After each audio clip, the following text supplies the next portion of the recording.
I don't know how long I'm going to feel like I'm being watched everywhere I go. After last week, I'm pretty sure it'll be for a while, even though it was probably just someone trying to mess with me without any real reason to do so. Me and my friends went to a party in the woods that's not too far from the town. It was all going well, drinks were flowing and everyone was having a good time. But then I got a text message that kinda sent chills down my spine. It just said, "Remember me." I ignored it to start, but then came a second one while me and my friends were sitting around the campfire. That one read, "I can see you." It instantly had me looking around myself. I was suspicious, and it had me wondering if someone at the party was sending them, but I couldn't see anyone on their phones at all. They were all just talking and laughing and playing drinking games. Then, a third text came through. That one had read, "Why are you ignoring me?" Then another one saying, "I get very angry when I'm ignored." It had sort of started to freak me out at that point, but I was even more confused and spooked when my friend Jenna looked at her phone, and she literally read out a text message she had received saying, "I can see you." We all discussed it then, and each of us were looking around at everyone near to us in that clearing in the woods. We suspected all of them, but still, not one person had been looking at their phones. Another text message came through to Jenna saying she would regret daring to tell anyone else about the messages, and then the same came to me. We all decided to leave. It was just me and Jenna receiving those texts, but we all headed away from the party, walking back to my car to go home. But then I got another one. It had said, "You guys shouldn't be walking through the woods alone at night." That's when we were all seriously freaked out. Jenna was terrified as she questioned how the hell the creep on the other end of the text thread knew we were in the woods. I decided they must have been at the party. They just must have. But then our other friend heard something close by to us in the trees. It was like someone had just stepped on some twigs and snapped them.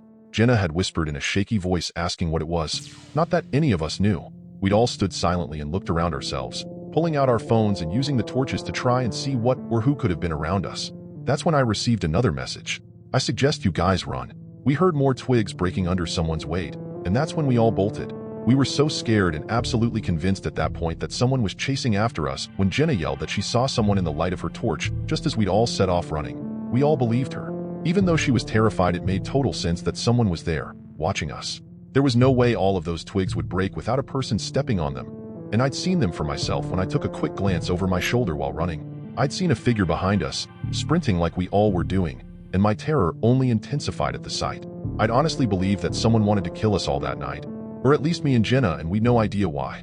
It took us so long to fight our way through the trees and out of those woods, but we managed it, with some miracle. There was a small parking lot in the woods where a lot of our school peers had parked for the party. We reached my car, and I tried desperately to get my keys out of my pocket, but my hands had been so sweaty and shaky I struggled greatly. Jenna started to scream and the guys were yelling at that point, considerably louder and more hysterical than before. That person who had obviously been watching us in the woods had been there, in the distance on the edges of the trees, observing me struggling to get into my car as my friends screamed with horror. They'd been wearing a black hoodie, and their face was covered with a scarf. It was most definitely a man, but we'd had no idea who. He'd slowed down a little, probably to catch his breath, in which time I'd managed to get that damn door open amid my fright. We all got in and I'd started the engine just as our unknown stalker sped up again, sprinting straight for my car as my friend's screaming only grew in volume. My wheels skidded after I'd backed out and took off. I was in time to evade him. The car had set off just as he'd reached it.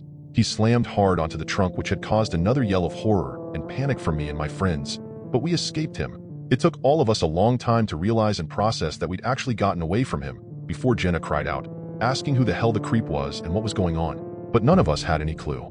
My other friend remembered everyone else at the party. We panicked about the possibility of that guy targeting any of our friends and classmates, and quickly began calling anyone there whose numbers we had in our contacts to tell them to get the hell out. Jenna called the cops and explained everything that had happened that night, but scarily, they were never able to locate him.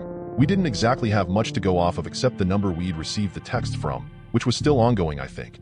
We were all so spooked after that, and we still are, and we don't go anywhere alone, especially me and Jenna. We changed our numbers after that terrifying and unexpected night, and I really hope they catch that psycho, and fast.